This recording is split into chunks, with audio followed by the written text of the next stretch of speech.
Ils se détestent si cordialement que de nombreux observateurs se demandent s'ils parviennent encore à travailler ensemble. La célèbre inimitié entre Elisabeth Borne et Gérald Darmanin a connu son apogée le 27 août dernier. La première ministre était invitée in extremis, et à la demande du président de la République Emmanuel Macron, à la grande rentrée politique que son ministre de l'Intérieur avait organisée dans son fief de Tourcoing. Nos confrères de l'Express font de nouvelles révélations sur cette journée tendue où Elisabeth Borne avait freiné publiquement les élections présidentielles de Gérald Darmanin. Je n'avais pas prévu de passer ce dernier week-end d'août à Tourcoing, avait piqué Elisabeth Borne depuis la tribune de l'événement organisé par Gérald Darmanin, afin de bien signifier à qui voulait l'entendre sa désapprobation de l'initiative individuelle de son ministre. Une pique que le ministre de l'Intérieur a très mal vécue. Si est insultant, lui aurait-il écrit le soir même par SMS, comme le dévoilent nos confrères de l'Express. Et le discours d'Elisabeth Borne ne serait pas le seul moment du 27 août où la première ministre aurait humilié Gérald Darmanin. Qui sont les ministres du gouvernement Borne 3 ?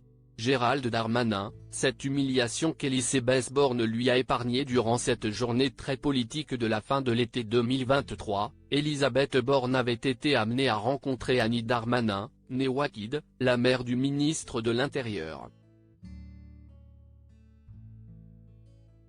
Eh bien, il a de l'énergie, votre fils, lui aurait adressé, non sans une certaine ironie, la première ministre, avant de partir en tirant sur sa cigarette électronique, comme le relatent nos confrères.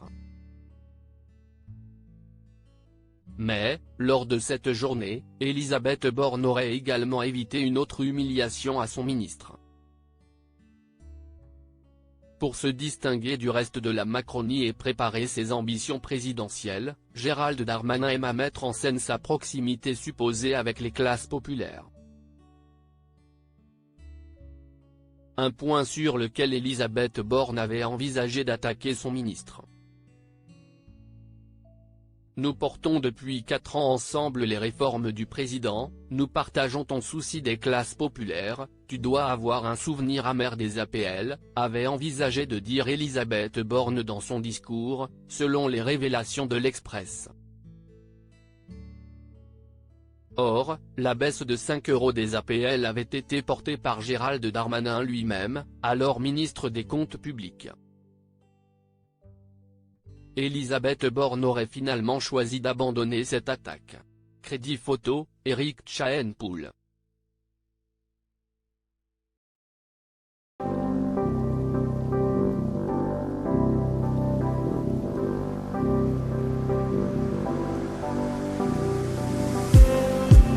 Just